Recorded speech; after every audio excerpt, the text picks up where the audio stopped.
While coming home that day after meeting Jake, Jolin instantly noticed the change in her mood. During their dinner meal, Jolin saw Kari smiling as she ate, making it obvious. Well, someone is happy from today. Jolin looked at Kari's small smile. Who made this miracle happen? A young man. Kari looked up towards Jolin.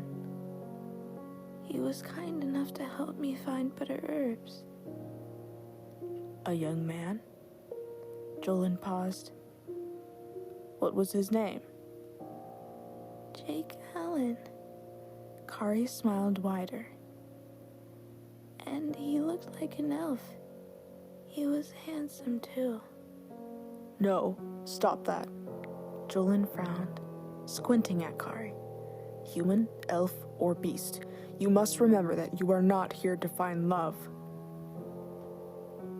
But Kari's smile faded. No. Jolin repeated, continuing to eat his food. Kari's mood was tainted from that conversation, even to losing her appetite.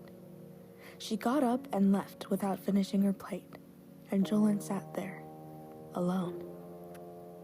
As she walked off into her room, she felt devastated, but her heart still felt the same about that day. She would never forget it. Jake was going to stay in her heart as her savior. Kari would only keep getting better the more she was around Jake. They had spent months together already. Jake would tell Kari things about himself. One was that he was the prince of the elf kingdom. She was surprised once more, as she had no information about him that would have been told by Katya. Though it did explain why every outfit he had was embedded with gold lacing. Either royalty or lord, it was one or the other. Kari was finally able to talk like she used to, with healthy vocal cords. It felt like burning or spiking pain whenever she spoke before, making it difficult to do much.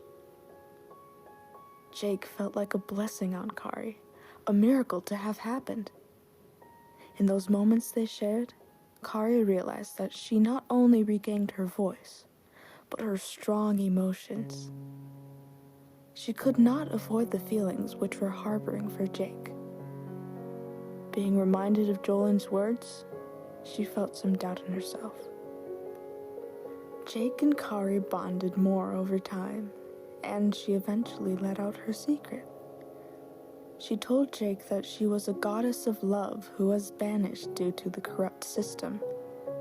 Although nervous, Kari managed, and Jake believed her. Kari felt better about being around Jake. Then she had gone into the nearby town with him. He gave Kari a better understanding of what was what, teaching her how to speak properly with others, even how to eat some of the unique town-made dishes. In the same place the two would meet every other day, they sat beside the tree together. In the glimmering atmosphere, only a calm and comforting feeling was soothing over. Jake looked up at a bird that flew around, and he calmly lifted his hand. The bird noticed and flew over to sit on his finger. Jake lightly pets it with his other hand, then watched as the bird happily flew again. Turning to Kari, he lightly sighed and looked in her eyes.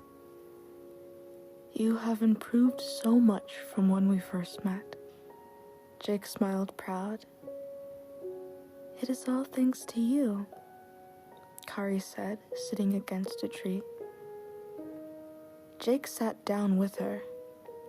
Well now, it is because you never gave up. To celebrate it, would you like it if we had a picnic here tomorrow afternoon? Picnic? Kari's eyes shined, looking at him. Here? Jake smiled and nodded, and Kari quickly had a rush of excitement.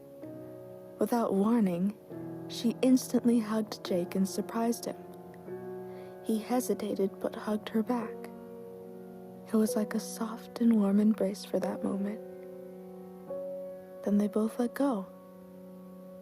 Kari thought about what she'd just done and looked away in embarrassment. I should get going now. Kari stood up, turning away.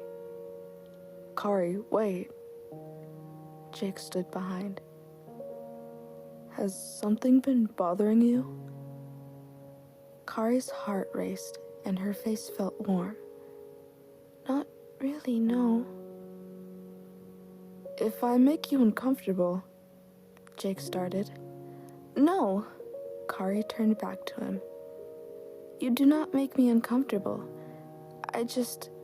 My brother, he takes care of me and is very protective of me as well. I see. Jake looked off to the side. I will see you here tomorrow afternoon for the picnic? Kari looked up at him. Of course. Jake smiled. End of section 4.